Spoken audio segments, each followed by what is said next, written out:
Filipenses, capítulo de número 1, versículo de número 1. Amém? Paulo e Timóteo, servos de Cristo Jesus, a todos os santos em Cristo Jesus, inclusive bispos e diáconos que vivem em Filipos, graça e paz a vós outros da parte de Deus, nosso Pai, e do Senhor Jesus Cristo.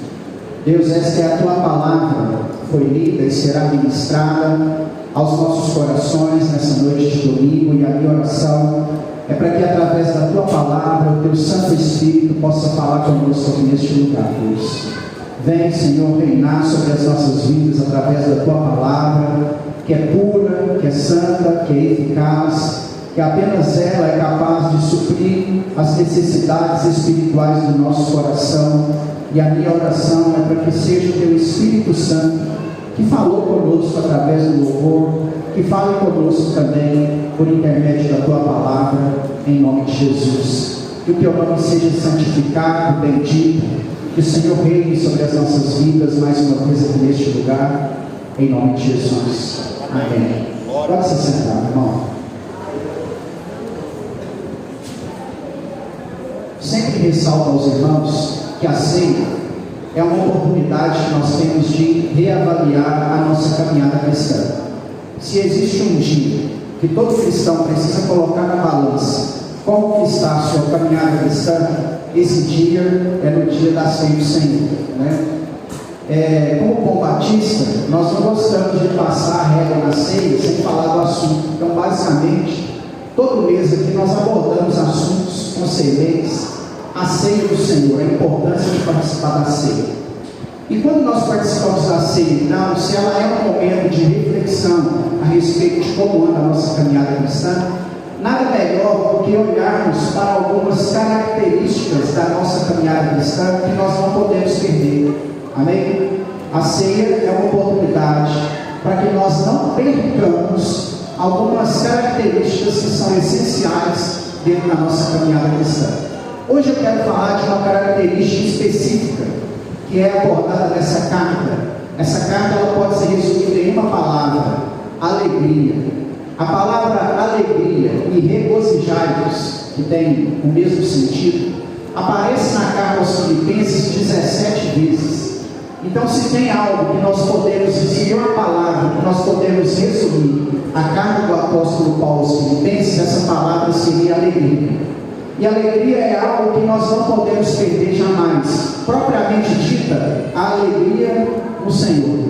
Amém? Então hoje nós vamos falar de uma característica importante que nós não podemos perder, que nós precisamos avaliar na nossa caminhada, e essa característica vai ser a alegria. Mas para a gente poder entender, eu gosto sempre de contextualizar o que está acontecendo aqui, e por isso que eu peguei o versículo de número 1 da carta. Eu quero falar sobre a carta. A carta aos Filipenses, ela tem algumas curiosidades que a colocam numa posição de destaque, né? Ela é uma carta escrita a um grupo de amigos. Quando você lê a carta, você vê o apóstolo Paulo chamando sempre a primeira pessoa. Não é uma carta direcionada à igreja, parece que é uma carta direcionada à pessoa. E essa pessoa que está recebendo essa carta, na verdade, é mais de uma, e é um grupo de amigos. Paulo tinha uma estima muito grande aos irmãos da igreja de Filipe, porque ele abriu essa igreja na sua segunda viagem missionária, em Atos dos Apóstolos, capítulo de número 16. Esse negócio aí é tão interessante, só para vocês situarem o que está acontecendo na igreja de Filipe. Aquele episódio de Atos 16, que Paulo chega na praça da cidade, começa a pregar, e uma mulher que era adivinha se converte e começa a falar que o que Paulo e Silas estavam pregando era verdade. E aí, por causa da fala daquela mulher, que homens ganhavam dinheiro por causa das adivinhações dela, aí o texto de Atos 16 diz assim: visto os senhores que a esperança do lucro era perdida, eles pegam Paulo e Silas e prendem ele na prisão. Por volta da meia-noite eles cantam um hino e as prisões se quebram, né? A prisão sofre um terremoto até que Paulo e Silas fossem libertos. Esse episódio acontece na cidade de Filipos. nesse momento que nasce a igreja em Filipos, né? São chamados de os filipenses, na segunda viagem missionária de Paulo. Ele já não estava viajando com Barnabé, como aconteceu na primeira, ele já está com Silas, e em Atos 16 ele passa na cidade, porque a cidade ficava num caminho que ligava Roma à Ásia. A cidade ela era mais ou menos, a cidade ficava mais ou menos no ponto estratégico, para que as pessoas que fossem de Roma para a Ásia pudessem pernoitar, né? Recarregar as baterias em Filipos e continuar a jornada. Esse foi o motivo a qual a cidade foi plantada naquele lugar. Foi esse o motivo, para o meio do caminho entre Roma e Ásia. Porém, quando eles abriram a cidade lá, eles descobriram minas de ouro na cidade. Isso fez com que a cidade se tornasse muito próspera. Então a igreja lá também era uma igreja muito próspera. Por que essa informação é importante? A igreja de Filipos, ela vai socorrer o apóstolo Paulo por 3 vezes em necessidades financeiras, né? Talvez seja esse um dos motivos que o apóstolo Paulo tem uma grande estima por essa igreja. Porque, não por causa do dinheiro em si, por causa da atitude. Porque em momentos onde ninguém apoiou o ministério do apóstolo Paulo, a igreja de Filipos sustentou o ministério do apóstolo em 3 ocasiões. Isso se torna um dos motivos a qual a carta foi elaborada, a qual Paulo vai escrever a carta. Paulo está preso em Roma, tudo indica ser a sua primeira prisão, porque ele cita Herodes na carta e cita a guarda pretoriana, num dos versículos que nós vamos ver isso, e ele tem uma certa liberdade, e essa certa liberdade do apóstolo Paulo só foi desfrutada na sua primeira prisão em Roma. Então, enquanto Paulo estava preso, ele escreve a carta de gratidão à igreja, a Filipos, agradecendo pelo sustento missionário, pelas ofertas que os irmãos haviam arrecadado e enviado para ele em alguns momentos de dificuldade, né? A carta, ela é também considerada um tratado teológico. 4 cartas das 3 do apóstolo Paulo são consideradas tratados teológicos, né?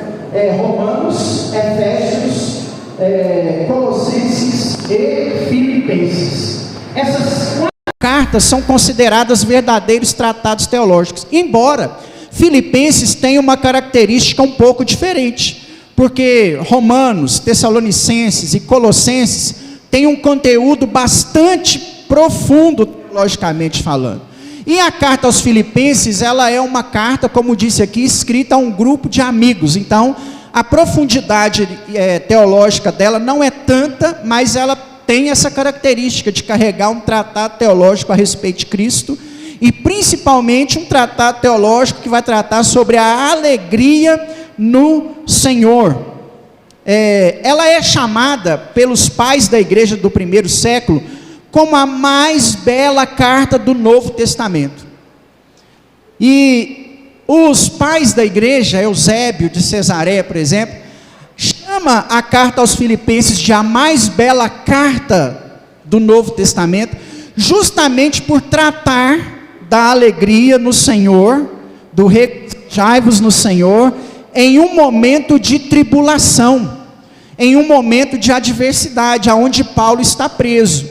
Embora ele tenha alguns benefícios nessa prisão em Roma, por gostar, por fazer amizade com o pretor, por ter um certo privilégio do Herodes, isso não significa que ele não sofreu nessa prisão. Ele gozava de alguns benefícios sim, mas ele era um prisioneiro. E em Roma, mesmo nessa primeira prisão, ele vai ser açoitado durante a escrita dessa carta, inclusive. Ele vai sofrer uma sessão de açoites por causa disso. E a carta é considerada bela justamente por tratar de alegria no Senhor em meio a um tempo de adversidade. Inclusive a carta vai trazer, o apóstolo Paulo vai tratar nessa carta aí, que a nossa alegria no Senhor, ela não depende das circunstâncias. Independente das circunstâncias, o crente precisa estar alegre em Deus. É extremamente importante que você entenda que a sua alegria no Senhor não depende de circunstâncias. Nós precisamos nos alegrar em Deus quando tudo está bem, e precisamos nos alegrar em Deus quando tudo não está tão bem quanto queríamos. As circunstâncias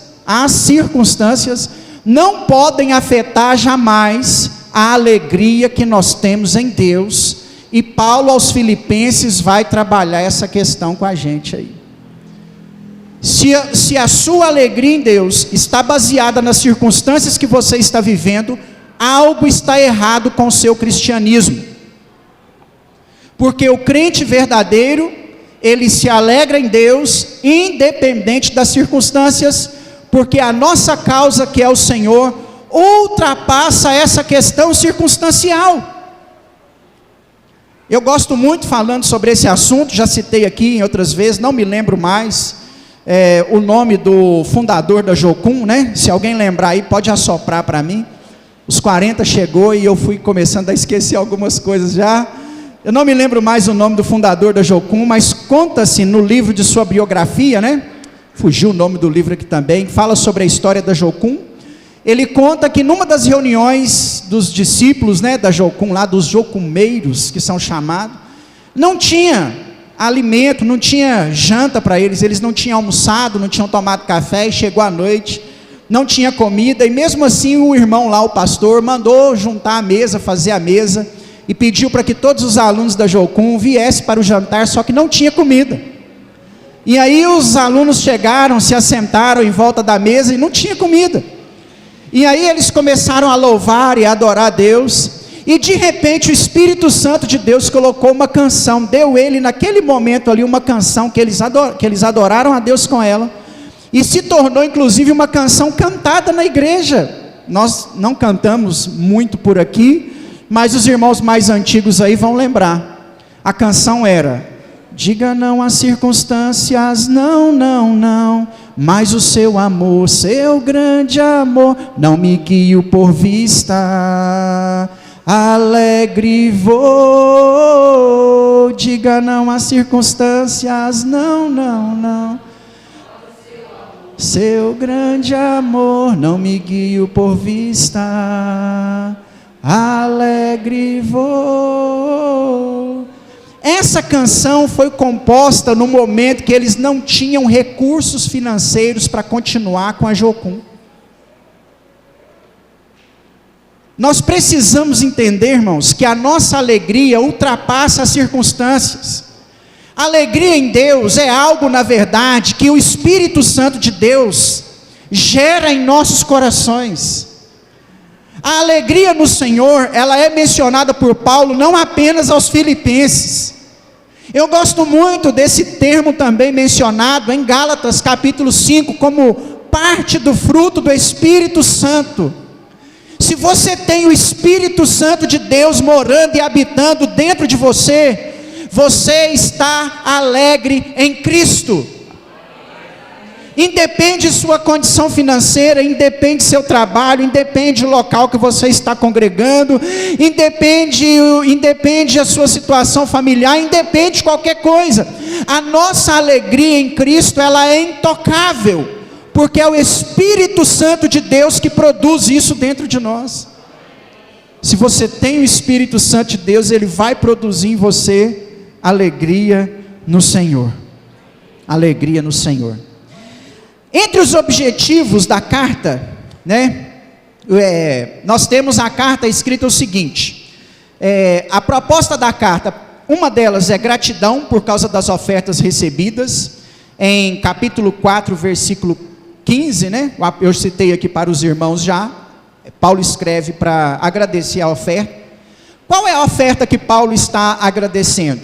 Eles socorreram Paulo em Tessalonicenses 2 vezes, no capítulo 4, no versículo de número 16. Quando Paulo estava abrindo a igreja em Tessalônica, a igreja tinha pouca condição financeira, e os filipenses vão enviar para lá 2 vezes ofertas missionárias para custear o ministério do apóstolo naquele lugar. Isso é importante, sabe por quê? Paulo jamais poderia atrair para si o louvor por ter aberto alguma igreja, porque ele não fez isso sozinho. Deus está no controle de todas as coisas, né? Ninguém começa uma igreja sozinho, ninguém abre uma igreja sozinho, ninguém planta uma igreja sozinho. Isso só acontece por mover e obra do Espírito Santo de Deus. Todas as igrejas, cada igreja que você conheceu ao longo da sua caminhada, você vai ouvir um testemunho diferente. Se eu fosse te contar os testemunhos da Atos ao longo desses 11 anos, eu só tenho uma palavra para descrever o que é a Igreja Batista Nacional Atos financeiramente em 11 anos. Um milagre. Um milagre de Deus. Irmãos, em momentos terríveis, irmãos lá de Pará de Minas, amigos, né? Nosso, meu, da Márcia, mandava oferta aqui para ajudar a pagar o aluguel. Nos momentos mais difíceis, a terceira igreja, acho que por 2 ou 3 vezes, nos ajudou. E às vezes assim, sem pedirmos, às vezes, sem buscarmos. Período da pandemia, pastor Júnior com a igreja Bethesda em Bom Despacho, foi um auxílio que me falta palavras para descrever o que o amigo fez por mim e pela igreja, naquele momento de pandemia. Mas nos ajudou. Eu nunca terei como retribuir, né, o que o pastor Júnior fez para a gente naquele período de pandemia. Porque ninguém planta a igreja sozinho, porque a igreja não pertence a ninguém.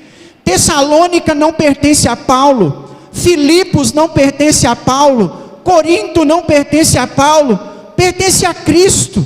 Nós precisamos entender que nós como igreja, celebrando isso aqui nessa noite através da ceia do Senhor, não pertencemos a uma instituição, nós pertencemos ao Senhor, e é esse Deus que cuida de cada um de nós nas mínimas coisas. Eu não sei o que você está passando, eu não sei qual causa você está enfrentando, mas você é cuidado por esse Deus. Por isso que nele você pode estar alegre, feliz, porque o Deus em quem você crê jamais vai te desamparar, jamais vai te abandonar. Ele vai te sustentar com a destra dele, e você vai continuar a carreira que está proposta para você, porque ele é o teu sustento. Ele é o seu sustento. Aleluia.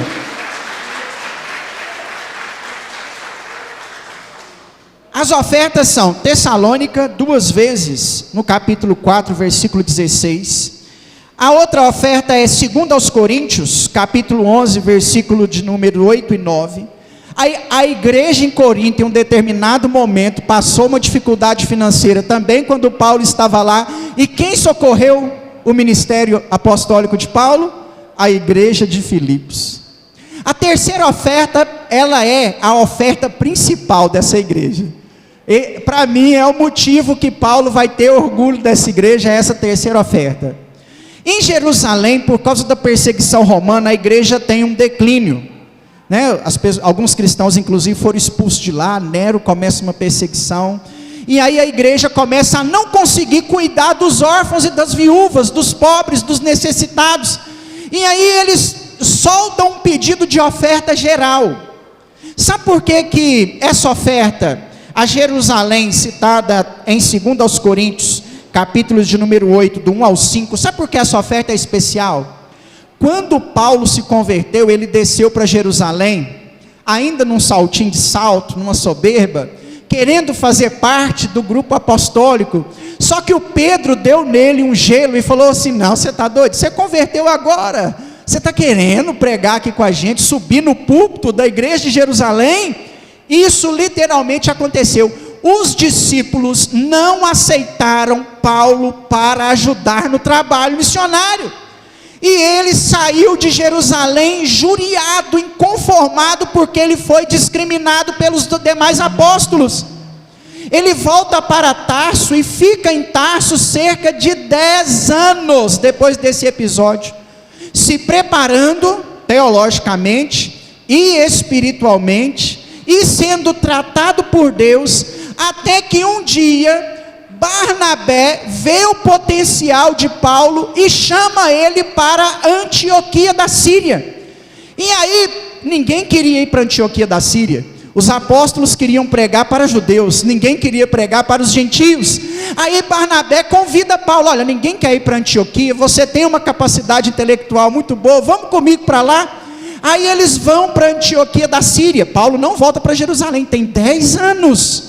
Aí ele vai para Antioquia da Síria, e Antioquia da Síria vira a sua base missionária. As 3 viagens missionárias de Paulo: ele sai de Antioquia, cruza Europa e continente asiático e volta para Antioquia. Sabe quando que Paulo vai voltar para Jerusalém? Quando Jerusalém está passando dificuldades financeiras, manda um pedido de oferta. Ele vai na sua igreja querida nesse aspecto, porque os irmãos lá na verdade eram garimpeiros de ouro, os irmãos tinham condição financeira. Os irmãos levantam uma oferta e Paulo vai levar a oferta para os apóstolos lá em Jerusalém. Se fosse nos nossos dias, eu diria que a vitória de Paulo teve sabor de mel. Porque ele foi humilhado, agora ele está sendo honrado. Na hora que ele chega lá, os irmãos acham socorro em Paulo e ele é recebido como apóstolo. Para mim, essa foi a oferta que melhor ajudou aí o apóstolo. Por isso que o apóstolo está escrevendo a carta de gratidão às ofertas, né? A carta também tem outro propósito, além de agradecer pelas ofertas, sobre os perigos, né? Os perigos que haviam dentro da igreja. A igreja em Filipos, ela tinha 2 perigos que estavam eminentes, próximos, perto de acontecer. Ela tinha um período interno, de soberba, prepotência, arrogância, desunião. A igreja não estava unida, a igreja estava brigando. Eu vou citar o versículo aqui, um pouco mais para frente. E aí Paulo escreve para alertar desse perigo. E eles tinham um segundo perigo, que era a heresia. No momento da disseminação do evangelho, o evangelho enfrenta 2 questões doutrinárias. O judaísmo, os judeus que convertiam, queriam implantar o judaísmo dentro do cristianismo. Foi uma batalha, inclusive nas igrejas que Paulo abriu, isso aí foi um grande problema. E o pensamento filosófico, que estava sendo disseminado também naquela época, né? O pensamento filosófico nasce no período interbíblico, entre Malaquias e Mateus, e está crescente no período de Jesus e no período apostólico. Várias questões místicas, o misticismo, trago pela filosofia, imputado pela filosofia, atrapalhava o crescimento do evangelho com heresias.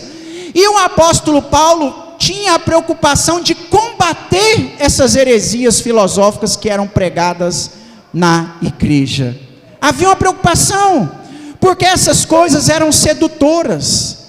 O materialismo, o misticismo, o gnosticismo, aquilo que parecia movimentos espirituais, enchia os olhos dos crentes, e eles estavam sendo enganados, persuadidos por falsos mestres. Aí Paulo vai escrever a carta também, pedindo os irmãos para tomar cuidado com falsas heresias. Nós vivemos um tempo na igreja, onde a igreja está se modernizando, né? Há pouco tempo eu vi uma reportagem que já existe uma Bíblia reescrita pelo ChatGPT, aonde ela não ofende mais. O ChatGPT fez uma releitura da Bíblia, aonde ela não ofende mais nenhuma religião. Esse é o mundo que nós estamos caminhando para ele, de uma igreja que está evoluindo de acordo com o seu tempo. Preste atenção no que eu vou falar. A igreja precisa sim modernizar, a igreja precisa sim contextualizar algumas coisas. Eu não quero ser retrógrado o resto, né, da vida, porém nós jamais podemos abrir mão daquilo que é simples e essencial dentro do evangelho.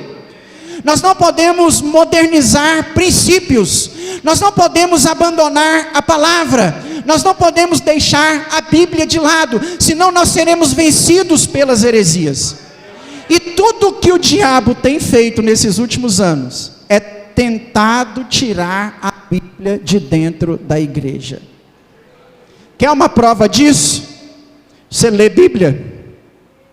Você lê Bíblia, irmão? Responde só para você, para mim não. Quantos dias você passa sem pegar a sua Bíblia? Quanto tempo você passa sem ler um capítulo?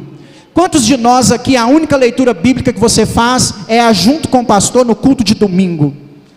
Essa é a maior prova de que o diabo está querendo tirar a Bíblia da igreja. Há 30 anos atrás, nós éramos conhecidos como os maiores conhecedores de Bíblia no mundo. Hoje, qualquer ateuzinho de meia tigela coloca um crente no bolso, porque ele não lê Bíblia. Tudo que o diabo quer é tirar a palavra. Nós estamos vendo igrejas aclamarem a homens. Nós estamos vendo igrejas seguir a homens. Nós estamos vendo igrejas caminharem por pensamento filosófico. Nós estamos vendo igrejas se tornarem palcos de coaches. E o que nós precisamos, na verdade, é de igreja que olhe e observe a palavra de Deus. Se você é igreja do Senhor, volta os seus olhos para a palavra, senão você vai ser enganado. Enganado pelo nosso tempo, enganado pela aparência, enganado pelos falsos mestres. É um dos perigos que Paulo está alertando a igreja em Filipos. A carta, ela é chamada de a carta da alegria, porque Paulo vai nos mostrar que a alegria ultrapassa qualquer condição que nós possamos enfrentar. Como a carta é a carta da alegria, durante os 4 capítulos da carta, Paulo vai apresentar 4 ladrões de alegria. Se você precisa estar alegre em Deus, isso significa que algumas coisas vão tentar roubar a sua alegria. E Paulo menciona essas coisas na igreja aos Filipos. O primeiro ladrão de alegria está no capítulo de número 1, versículo de número 12. Diz assim: quero ainda, irmãos, cientificar-vos de que as coisas que me aconteceram têm antes contribuído para o progresso do Evangelho, de maneira que as minhas cadeias em Cristo se tornam conhecidas de toda a guarda pretoriana e de todos os demais. O primeiro ladrão que tenta roubar a nossa alegria são as circunstâncias. Eu não vou ser falso aqui com você, não. Se eu sou Paulo e tivesse preso, eu estava reclamando. Que evangelho é esse? Que é isso, Senhor? Abrindo igreja aí para todo lado, plantando obra, o Senhor deixa eu ser preso aqui nessa masmorra? E o Senhor deixa eu ser açoitado? Não, me ajuda aí, Senhor. Mas não é, ainda bem que não era eu, ainda bem que era Paulo. Paulo mostra para a igreja que as adversidades não podem ser capazes de roubar a sua alegria. É pesado o que eu vou te pedir, mas mesmo que morra alguém da sua família, não deixe isso afetar a sua alegria em Deus. Senhor, nós temos que ser alegres, irmãos. Significa que você vai estar rindo lá no velório, soltando foguete, não. Eu falo, é a sua paz com Deus, o seu coração. É você saber que Deus está acima de qualquer coisa que possa acontecer ao longo da sua caminhada. Não deixe as circunstâncias roubar a sua alegria. É isso que o diabo quer, é isso que o inimigo quer, que você olhe para o homem e fique triste, que você se decepcione, que você fique cabisbaixo, que o inimigo quer trancar você dentro de um quarto em depressão. Ele quer roubar a sua alegria em Deus. Não deixe isso acontecer. Paulo aprendeu que não seria a prisão, não era a prisão que iria impedir de continuar a fazer a obra missionária, não era a cadeia. Paulo era um camarada que nós temos que aprender muito com ele, porque se não dava para ir porque estava preso, ele fazia carta, e carta ensinando a igreja a ser alegre, carta ensinando a igreja a viver feliz no Senhor, a se regozijar em Deus, porque essa é a maior bênção, é a maior vitória, é que nós estamos celebrando aqui nessa noite através da ceia do Senhor. A maior bênção, o maior prêmio que Deus poderia te dar, Ele te deu na cruz do Calvário. Ele se entregou por você, Ele derramou o sangue do Filho dele por você, Ele escreveu o seu nome no livro da vida, Ele te fez um chamado irresistível da graça, e você disse sim para a presença dEle, e algo está sendo preparado para você do outro lado. Não são as lutas dessa terra aqui que vai impedir isso, não é? Nós cantamos aqui, não se turbe o vosso coração, credes em Deus, credes também em mim, porque na casa de meu pai há muitas moradas. Aleluia. Talvez assim como eu, você queria ter, talvez você até tenha, né? Você queria ter uns 100 mil na conta. Talvez você queria ter a saúde de ferro, não queria ter problema nenhum. Talvez você queria ter um casamento da televisão quase lá, né? Um mundo de fadas. Talvez você queria que todos os seus filhos fossem perfeitos, mas não é isso que você tem. Tem prova, tem luta, tem batalha. Amanhã é segunda-feira, você tem que correr atrás. Os probleminhas de sexta estão lá te esperando, menos para mim, que amanhã estou de férias. Aleluia.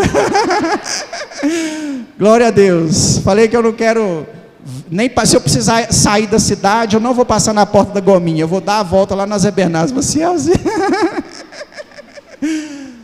Mas os problemas amanhã estão lá nos aguardando, e isso não pode ferir a nossa alegria em Deus.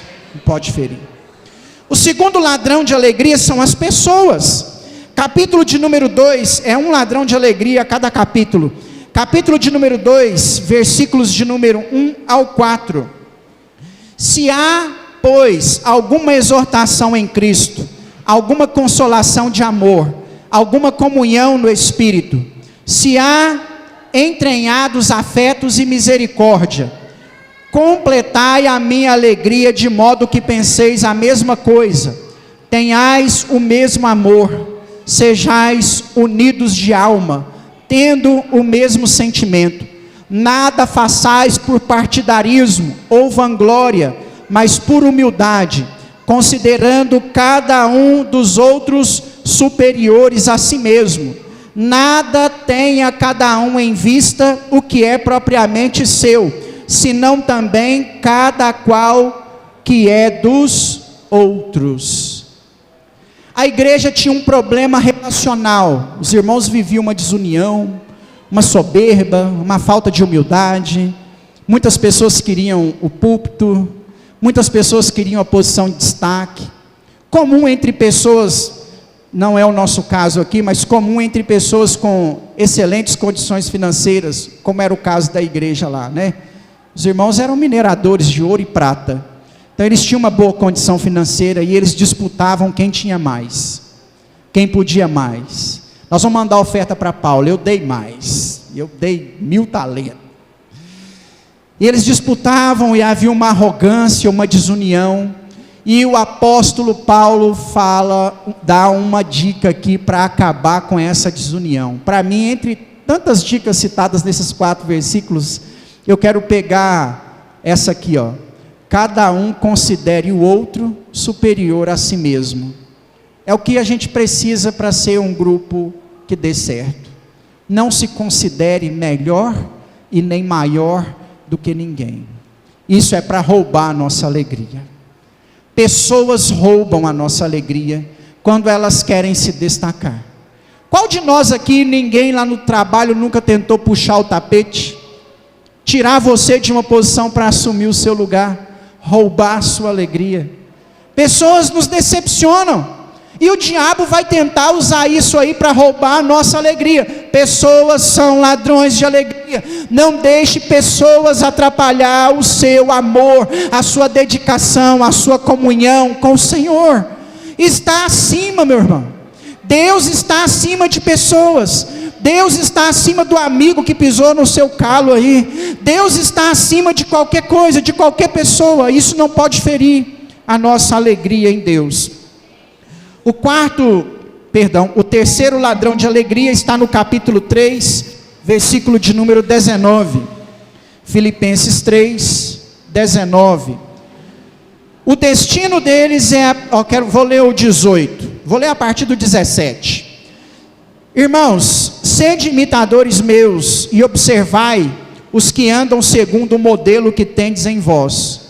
Pois muitos andam entre nós, dos quais repetidas vezes eu vos dizia, e agora vos digo até chorando, que são inimigos da cruz. O destino deles é a perdição, o Deus deles é o ventre, a glória deles é a sua infâmia, visto que só se preocupam com coisas terrenas, pois a nossa pátria está nos céus, de onde também aguardamos o Salvador, o Senhor Jesus Cristo.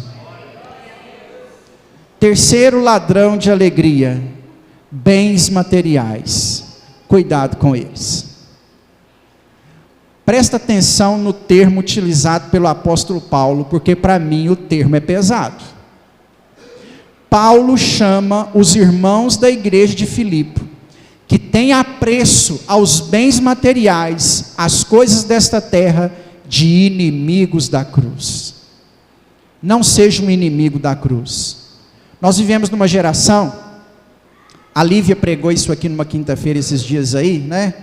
É aquilo que o faraó fazia no Egito, quando o povo queria adorar a Deus. Quando Moisés chegou para o faraó e falou assim: ô faraó, deixa nós ir no deserto adorar a Deus. Na hora que o Moisés saiu, o faraó virou para o mestre de obra e falou assim: dobra o serviço deles, eles estão com tempo, estão querendo adorar a Deus. Quando nós queremos adorar a Deus, o serviço parece que aumenta. Você começa a largar serviço perto do horário do culto, não é? Isso é impressionante. Às vezes onde eu trabalho, segunda-feira eu vou embora às 6 horas, terça-feira eu vou embora às 6 horas, quarta-feira eu vou embora às 6 horas, quinta-feira eu costumo sair de lá às 7. É o capeta, é o diabo. Mas não é possível. Será que não dava para esse mecânico dar problema ontem, amanhã, que é sexta-feira, tem que ser na quinta? Cuidado, meu irmão, porque quando nós começamos a correr atrás de bens materiais e largamos o Senhor para segundo plano, a nossa característica é a do versículo de número 19, inimigos da cruz. Cuidado. O ouro e a prata de Filipos estava trazendo tristeza ao coração daqueles irmãos. Faça o dinheiro na sua vida ser uma bênção e não uma maldição. Eu não lembro mais quem aqui da igreja me falou isso aí, talvez, né, acho que não vou arriscar citar quem me contou isso, né? Dinheiro é o seguinte, ele tem que ser o seu servo, e não você servo dele. O problema do dinheiro é quando você se torna servo dele, escravo dele. Faça o dinheiro ser o contrário, né? Você é o senhor do seu dinheiro. O contrário disso aí, se você for o escravo, vai virar maldição na sua vida, vai virar tristeza para você. Não deixe bens materiais roubar a sua alegria em Deus. Não permita. Não troque o seu tempo a Deus por coisas materiais, por coisas financeiras, porque não substitui. Não substitui. O quarto ladrão de alegria, esse aí pega muitos no nosso tempo, está no capítulo de número 4, versículos de número 6 e 7. Não andeis ansiosos de coisa alguma, em tudo, porém, sejam conhecidas diante de Deus as vossas petições, pela oração e pela súplica com ação de graças, e a paz de Deus, que excede todo entendimento, guardará o vosso coração e a vossa mente em Cristo Jesus. Quarto ladrão de alegria, ansiedade. Como que a ansiedade rouba a nossa alegria? Talvez você está aqui na igreja preocupado com o problema que você tem que resolver quarta-feira. Eu conheço gente ansiosa assim, que sofre por antecedência. Ai, meu cachorro tem veterinário quarta-feira. Jesus, o veterinário vai falar isso, e você já está sofrendo. Você nem foi ao médico, mas você pesquisou no Google, aí o Google te deu as piores notícias possíveis. Estou sentindo uma dor na coluna, é câncer, vai morrer, tem 3 meses de vida. Você, meu Deus, é agora, fui, vou chamar o pastor. Sofre por antecipação. Quantas pessoas no nosso tempo, são as doenças chamadas psicossomáticas, estão sofrendo por ansiedade? Se alegre em Deus, porque em Deus, o versículo 7 diz, que nós temos uma paz, que excede todo entendimento. Vou falar para você que é ansioso, e a paz de Deus, que excede todo entendimento, guardará o vosso coração e a vossa mente em Cristo Jesus, o nosso Senhor. Se alegre em Deus e o seu coração estará cheio de paz. Não deixe a ansiedade roubar a sua alegria. Ei, descansa. Deus está no controle. A prova vai passar. A luta vai acabar. Esse deserto tem fim. O resultado do exame pode ser positivo, mas semana que vem vai dar negativo. Nós temos uma paz que excede todo entendimento. Espere em Deus. Um médico famoso não é sua solução. O dinheiro que você tem não é sua solução. Os contatos que você tem, a influência que você exerce não vai resolver o seu problema. Confia em Deus, espera em Deus, descansa em Deus, se alegra em Deus, porque Ele sempre te sustentará. Ele não falhou até aqui, Ele não vai falhar não, meu irmão. Pode passar o perrengue que for, pode passar a batalha que for, só Deus sabe como que foram os últimos 11 anos nossos, só o Senhor. Esses dias a Rosinha foi lá no Camboriú, né, nos Gideões Internacionais, foi lá e pediu o Juliano Fraga para orar para a gente. Ele orou e falou assim: ó, fala para o seu pastor, o mel da igreja está chegando. Ô, você não sabe com que alegria eu recebi essa palavra. Sou mel, chega rápido. Pode passar os perrengues, meu irmão, mas se lembre de uma coisa: Deus está no controle de todas as coisas. Está no controle. Descansa nessa paz. Sabe qual é a maior vantagem do cristão em meio à tempestade? O coração está em paz. Fica tranquilo na sua, Deus vai resolver. Ô, meu amigo, você serve a um Deus que vai à frente do campo de batalha. Quantas vezes Israel chegou para pelejar e os inimigos estavam mortos? Quantas vezes, é até difícil citar para você uma só. Está lá o rei Josafá e ele ora e fala: Senhor, o exército é grande demais, como é que eu vou fazer? Senhor, me ajuda. Deus fala assim: vai, só vai. E ele pega todo mundo lá, meio com medo, e vai. E o exército inimigo chega primeiro no campo de batalha, diz o texto lá em Reis.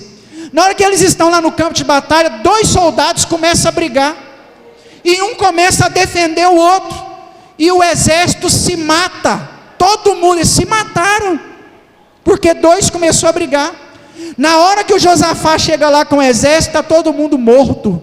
Eles pegam apenas os despojos e voltam para casa, sem precisar desembainhar a espada.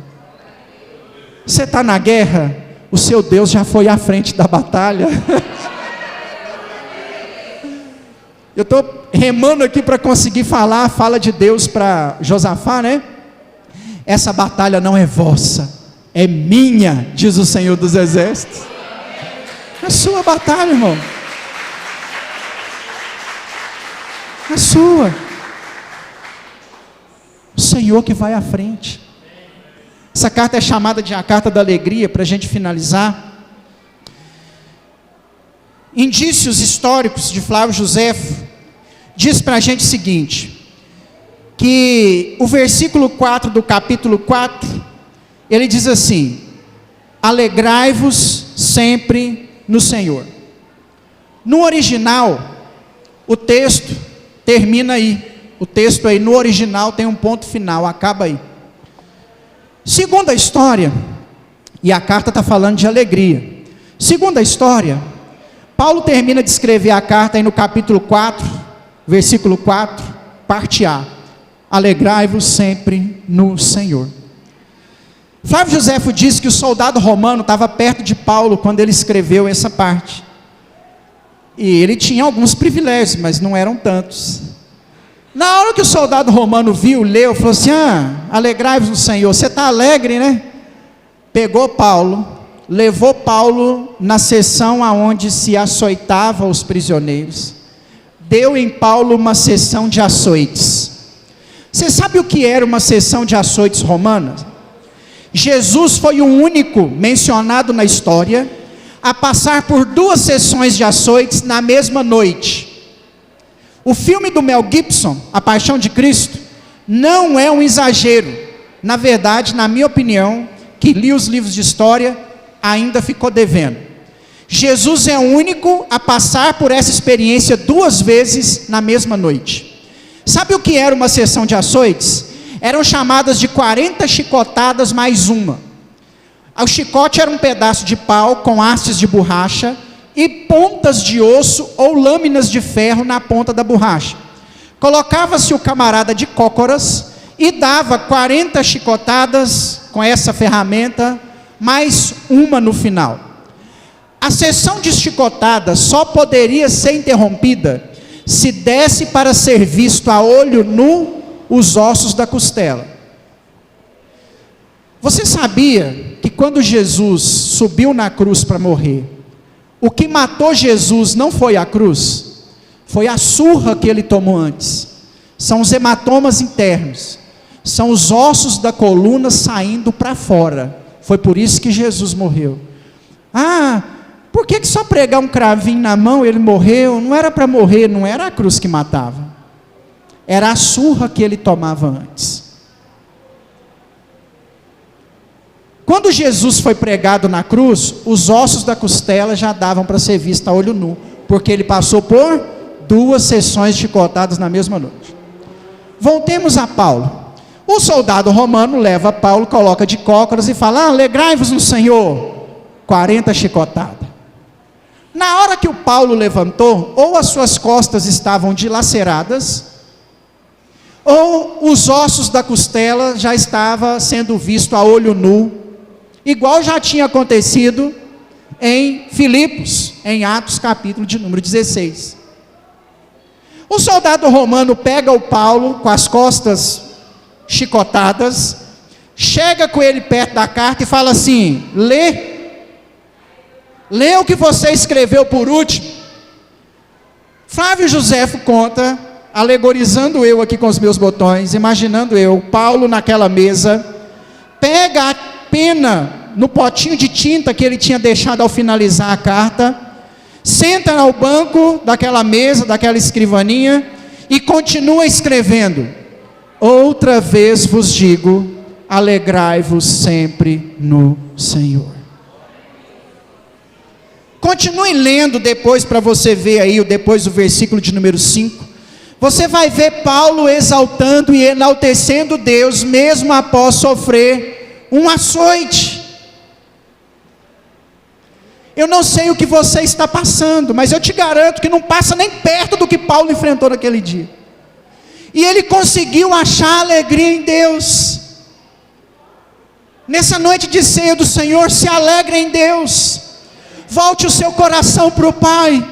Talvez o seu coração está para as circunstâncias, talvez o seu coração está para as pessoas, talvez o seu coração está para bens materiais, talvez o seu coração fugiu para a ansiedade. Volta o seu coração para Deus, porque Ele morreu na cruz por você, Ele pagou o preço, Ele escreveu o seu nome no livro da vida, Ele está preparando para você uma coroa de glória, Ele está preparando para você um galardão. Volta seu coração para Deus. Deus está chamando pessoas aqui nessa noite. Volta para Ele, vem para a presença dEle, segue a Ele, serve a Ele, vira o seu foco para Ele. Não deixe nada roubar a sua alegria, volte a se alegrar em Deus. Que a alegria em Deus para você não seja algo do passado. Lá no passado eu me alegrava em Deus, hoje eu estou triste. Repreende isso aí em nome de Jesus. Deus tem coisas novas sobre a sua vida. E quando Deus tem coisas novas sobre a vida de alguém, Ele faz você de novo e te dá vinho novo, porque Ele só coloca vinho novo em odre novo. Então Ele tem que te fazer de novo.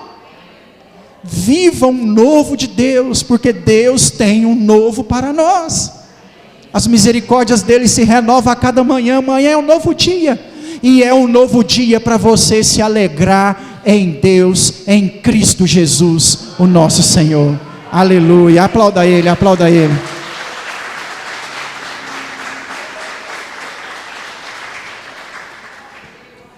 Se coloque de pé, vamos orar. que nessa ceia nós possamos restaurar aí a nossa alegria em Deus. Amém? Vamos orar, feche seus olhos.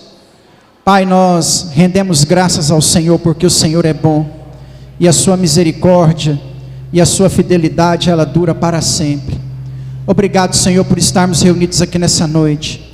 Obrigado por essa palavra, que a alegria do Senhor possa invadir o nosso coração nesse momento de ceia.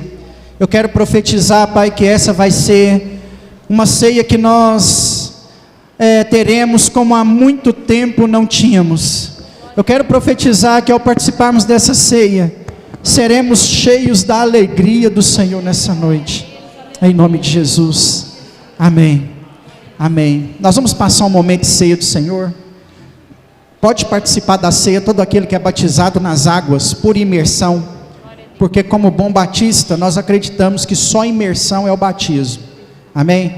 Se você já desceu as águas batismais, você pode participar da ceia do Senhor, independente da igreja que você congrega, porque a ceia não é da Igreja Batista Nacional Atos, a ceia é do Senhor, amém? Se você pertence ao Senhor, você pode tomar a ceia do Senhor.